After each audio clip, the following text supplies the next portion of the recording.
In the vast expanse of the Orion Arm, humanity's presence was like a whisper among shouts. While other species built grand empires and forged loud alliances, humans maintained their network of deep space observation posts with quiet efficiency. Their stations dotted the cosmos like scattered sentinels, sleek structures of dark metal that seemed to drink in both light and attention. The consortium of allied species had long debated humanity's peculiar behavior. In their grand assembly halls, representatives from 1,000 worlds discussed the species that seemed content to watch and wait. Humans traded when necessary, shared technological advances when asked, but never sought to expand beyond their modest territory. They are an anomaly, declared High Speaker Zextol of the Meridian Collective, his crystalline form catching the light of 3 suns through the assembly chamber's transparent dome. Every species seeks to grow, to spread their influence. Yet these humans, they simply watch. Ambassador Lyra Cathin, her feathers rippling with thoughtful blues, rose to address the assembly. Perhaps that is precisely what should concern us. In my 3 centuries of diplomatic service, I have never encountered a species so patient. Humans had been among the stars for over 500 years, yet their territory remained unchanged since their initial expansion. Their observation posts, however, had multiplied. Each was a marvel of engineering.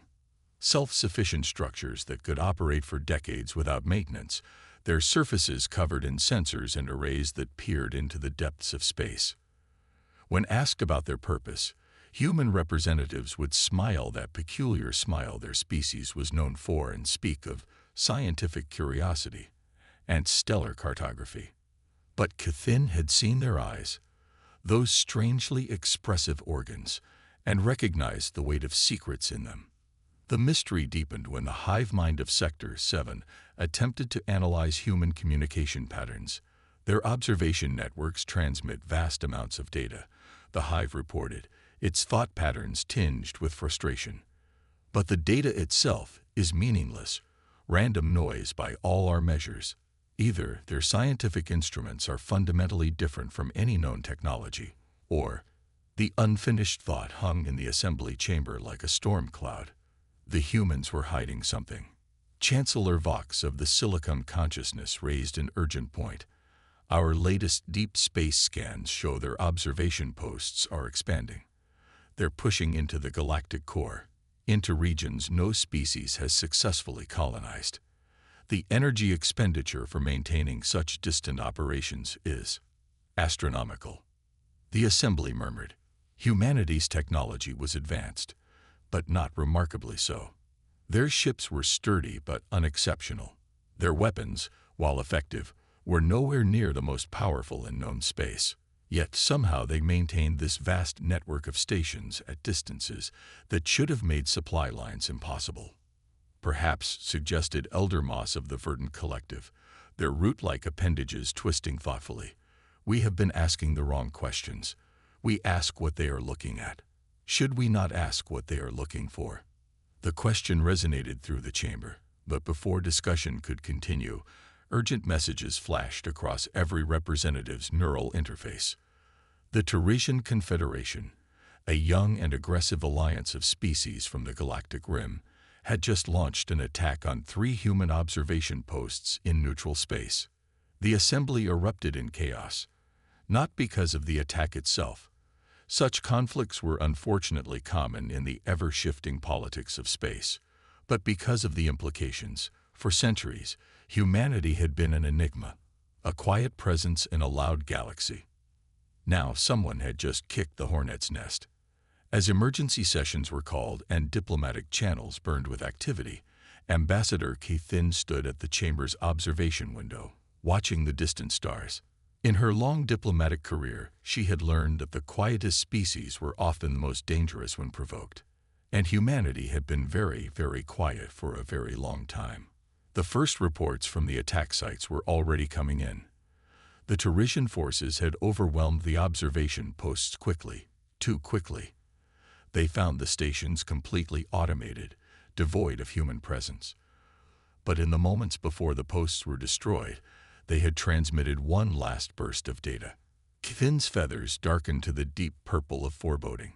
Somewhere in the vast network of human space, those transmissions would be received. And then the galaxy would finally learn what humanity had been watching for all these years.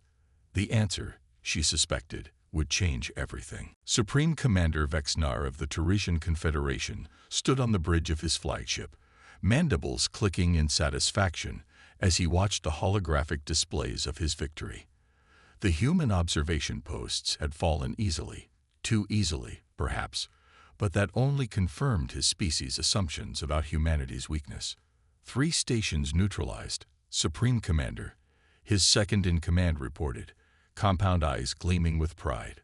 No casualties on our side. No human defenders encountered. Their automated defenses were minimal. Vexinar's carapace shifted colors, displaying patterns of triumph. The Teresian Confederation had long viewed humanity's observation network as an irritant, a reminder of territory they couldn't freely expand into. But now they had proved what many suspected. The humans were all watch and no bite. The victory celebration was interrupted by a priority alert. The ship's sensors were detecting unusual activity from the debris field where the observation posts had been. Amidst the floating wreckage, something was happening. The remaining fragments of the stations were changing. What had appeared to be simple structural materials were transforming, revealing layers of technology that had been invisible to their scans. And they were transmitting, not the meaningless noise the stations usually broadcast, but something else entirely. Across human space, a response was brewing. In the consortium assembly chamber, Ambassador Finn watched as the first real-time footage from human territory began streaming in. The peaceful, modest colonies that humanity had maintained for centuries were changing. Hidden infrastructure was emerging from beneath oceans and mountains. Orbital platforms that had appeared to be simple trading posts were unfurling massive arrays of previously concealed technology. By the first light, Elder Moss whispered, their root-like appendages trembling. They built their entire civilization like those observation posts, showing us only what they wanted us to see. The assembly watched in stunned silence as humanity's true face was revealed. Those modest colonies, they were merely the surface level of vast underground complexes. Those unexceptional ships, they were now transforming. Outer hulls falling away to reveal vessels of war that defied known physics. In the debris field of the destroyed observation posts, Vexinar's triumph turned to ash in his mouth. The fragments of the stations were still changing, combining, forming something new. His ship's eye was screaming warnings about energy signatures that shouldn't be possible. The transformed debris had become a gate, a tear in space itself, and through it came the first wave of humanity's real fleet. They were nothing like the utilitarian vessels humans were known for.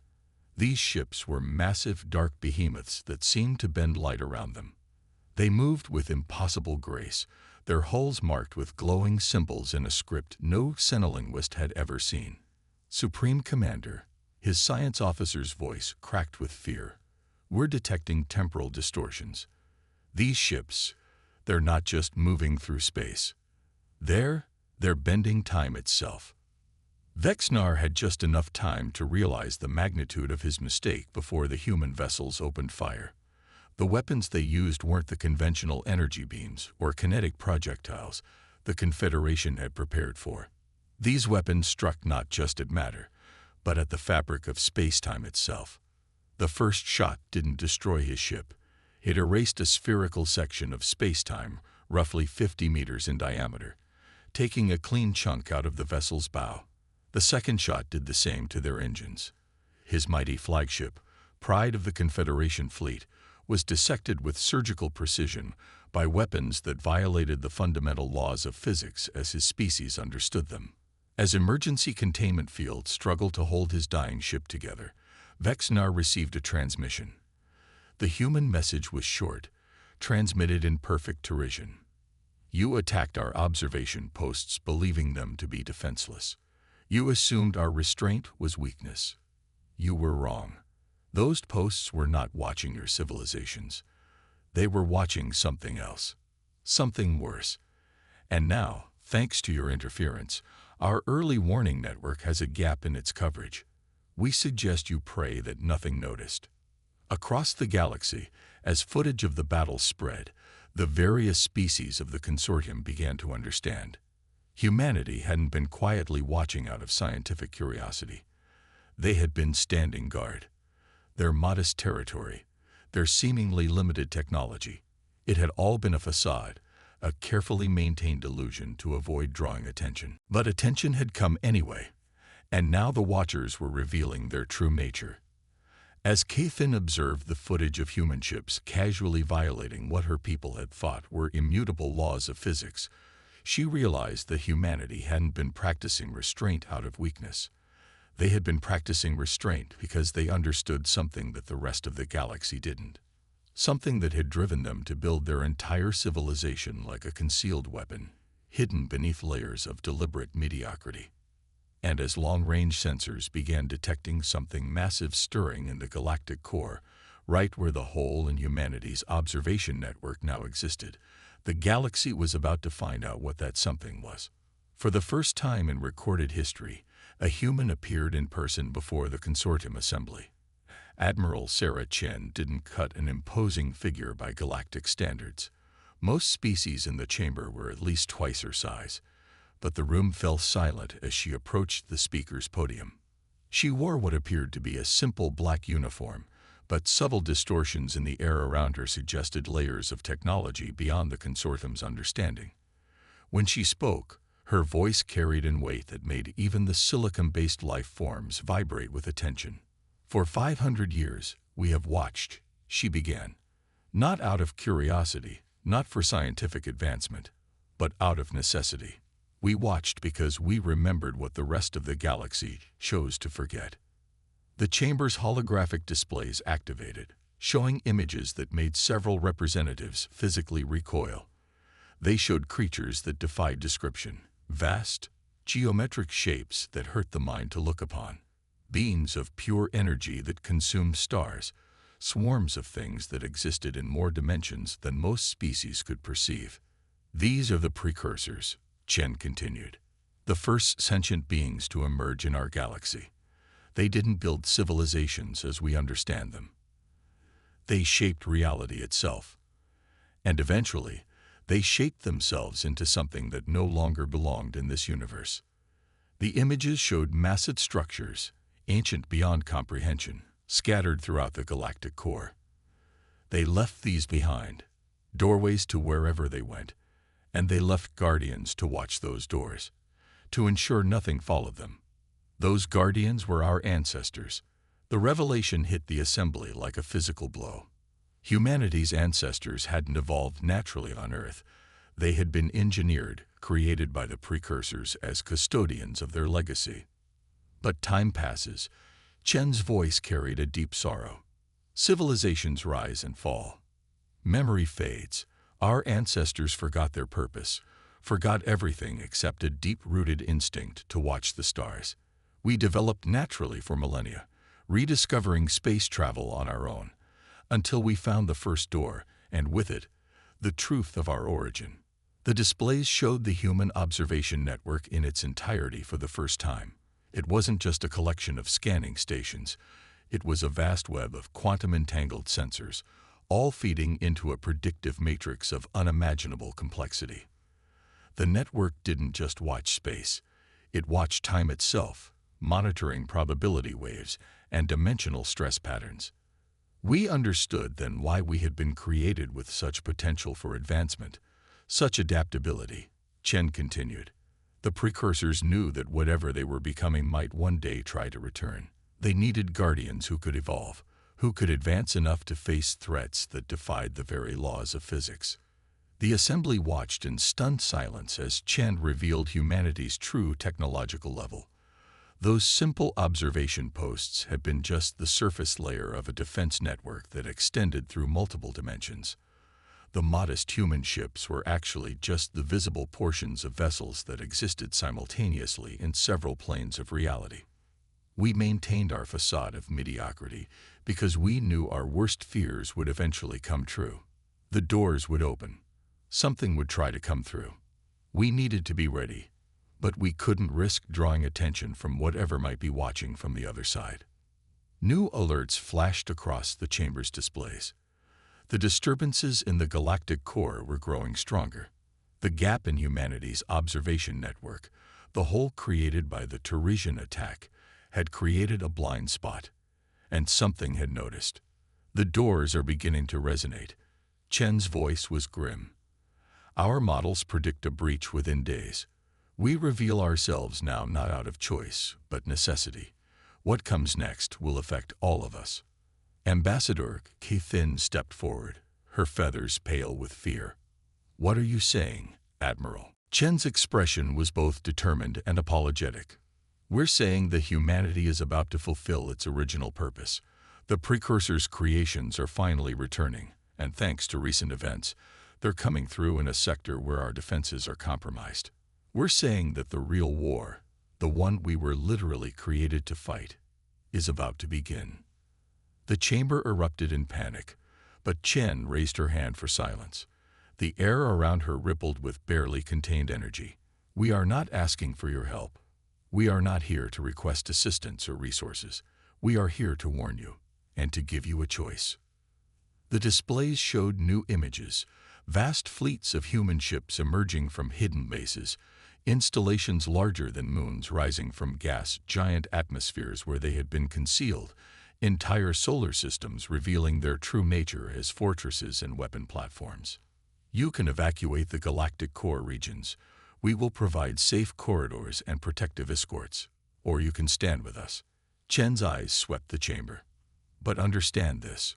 What is coming does not care about borders, species, or civilizations. It does not negotiate. It does not show mercy. It is a force that considers the laws of physics to be polite suggestions, and it will consume everything in its path. The assembly chamber was silent as the implications sank in. Humanity hadn't been hiding out of fear or weakness. They had been preparing for this moment, carrying out a duty given to them at the dawn of time itself. As if to punctuate Chen's warning, the chamber's sensors registered a massive gravitational distortion from the galactic core. Through the hole in humanity's defense network, something was reaching through. Something old. Something hungry. The time for watching was over. The time for war had begun. The first breach occurred exactly where humanity's models predicted, in the blind spot created by the destroyed observation posts. It began as a subtle distortion, a wrongness in space that made instruments malfunction and organic minds recoil. Then reality itself began to tear. From the command deck of the HMS Vigilant, Fleet Admiral Chen watched as the universe split open like a wound. The tear wasn't black. It was the absence of anything that could be perceived by three-dimensional senses. Through it came something that defied description. The entity emerged in fragments, each piece existing in a different dimension before combining in normal space. It assembled itself like a puzzle being solved by mad gods. Geometric shapes that shouldn't exist, angles that made mathematicians weep, surfaces that reflected light from stars that had died billions of years ago. Multiple dimensional incursions detected, the Vigilance AI reported, its voice carefully modulated to avoid inducing panic. Entity mass calculation impossible. Spatial laws are being locally rewritten. Conservative estimate puts it at roughly the size of Earth's moon, but spread across 17 dimensions. Chen nodded grimly, just as the archives warned. Initiate Protocol Omega. All ships, assume attack formation Delta. Temporal shields at maximum. The human fleet moved with practiced precision. They had trained for this moment for centuries, running simulations against horrors their ancestors had encoded in their very DNA. The ships arranged themselves in patterns that looked chaotic, but followed mathematical principles beyond normal spacetime. The entity, the precursor, noticed them. It extended what might have been appendages in another dimension, reaching toward the fleet with geometries that hurt to look at. Several nearby stars flickered as it drew on their energy. Multiple targets detected, the AI announced. The entity is attempting to exist at all points in space simultaneously. quantum probability matrix destabilizing. "Not this time," Chen whispered. "Execute containment sequence." The human fleet's true nature was finally revealed. The ships weren't just vessels. They were nodes in a vast mathematical equation written in reality itself. Energy beams connected them in precise patterns, forming a lattice of light that began to cage the entity. From the observation chamber of the consortium embassy ship, Ambassador Kithin watched in awe as humanity demonstrated why they had been chosen as guardians. The human ships were firing weapons that didn't so much destroy as they rewrote the local laws of physics. They weren't just fighting the entity. They were arguing with reality itself and winning. But the precursor was ancient beyond comprehension. It had helped shake the universe when it was young. It fought back with forces that made stellar fusion look like a child's sparkler. Multiple human ships were erased from existence. Others were twisted into shapes that could no longer exist in normal spacetime. Second breach detected. The AI's voice carried genuine alarm. Third breach forming. The entity is calling others. Chen's face hardened. Deploy the anchors. From hidden bases throughout human space, new vessels emerged. They weren't ships in any conventional sense. They were geometric impossibilities, constructed using principles that predated the current universe. The anchors moved into position around the breaches and began to sing. The song wasn't audio. It was a fundamental frequency that resonated with the structure of spacetime itself. The anchors were crying out in a language that had been old when the first stars formed, telling reality itself to remember its proper shape. The entity screamed back in frequencies that shattered planets. Stars began to flicker as spacetime warped and buckled under the strain of forces it was never meant to contain. From the consortium ship, Kithin watched as humanity fought with weapons and principles that made their previous technological revelations seem primitive. The observation posts, the hidden fleets, the dimensional ships, they had all been just the beginning. Multiple quantum singularities forming, the AI reported. Reality cohesion at 47% and falling. The entity is attempting to rewrite local universal constants. Chen's voice was steady as she gave the order they had trained for, but hoped never to use. Initialize the recursion protocol. The human fleet began to move in patterns that shouldn't have been possible, their ships leaving trails of light that formed symbols in a language that predated light itself. They weren't just fighting in space anymore. They were fighting through time, across dimensions, in mathematical spaces that existed only in theory. The entity tried to breach their formation, its impossible geometries stretching across multiple realities. But humanity had been preparing for this moment for longer than they had known.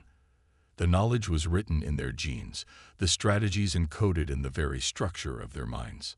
As the battle reached its crescendo, with reality itself groaning under the strain, Chen received a priority message from Earth. More breaches were forming throughout the galaxy. The ancient enemy wasn't just returning. It was reality buckled under the assault of the returning precursors. The consortium found itself facing a choice that would define their civilization. The human evacuation corridors were ready, offering safe passage away from the conflict that was consuming the galactic core. But across 1,000 species, something unexpected happened. They chose to stay. The Teresian Confederation, humbled by their earlier mistake, were the first to offer their forces to the human command structure. The Silicon consciousness followed, their vast computational networks adapting to process the mathematical principles humanity used to fight. Species by species, the galaxy united not in retreat, but in defiance. Admiral Chen stood before a new assembly, not politicians this time, but warriors and scientists from every spacefaring race. "We didn't expect this," she admitted. "We were created to stand alone." "No more," declared Vexinar, his carapace now bearing the scars of his encounter with human weapons. "Your fight is our fight. Teach us to stand with you." And so humanity did what their creators never expected. They shared their knowledge. The genetic memory that had been locked in their DNA, the mathematical principles that defied conventional physics, the technologies they had hidden for centuries. All of it was open to their allies. The silicon consciousness provided the computational power needed to predict the precursor's movements through dimensional space.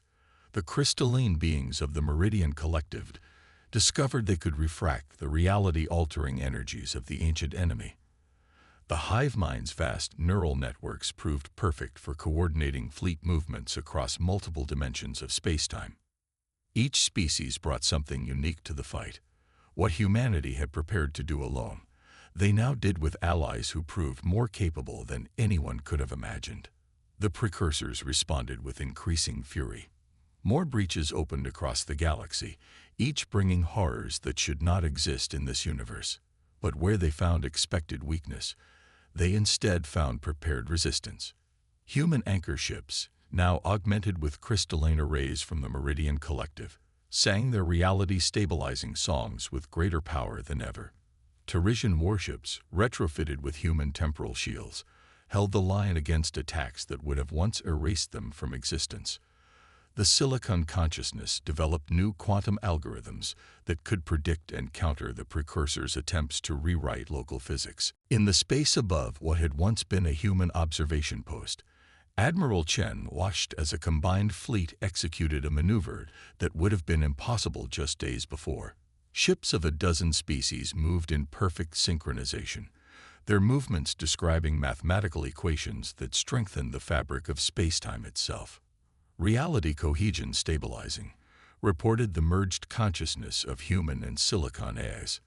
The precursor entities are being forced to exist in normal spacetime. They're becoming vulnerable. Chen allowed herself a small smile. All ships, commence protocol genesis. The combined fleet began to move in new patterns, their formations shifting to create overlapping fields of altered spacetime.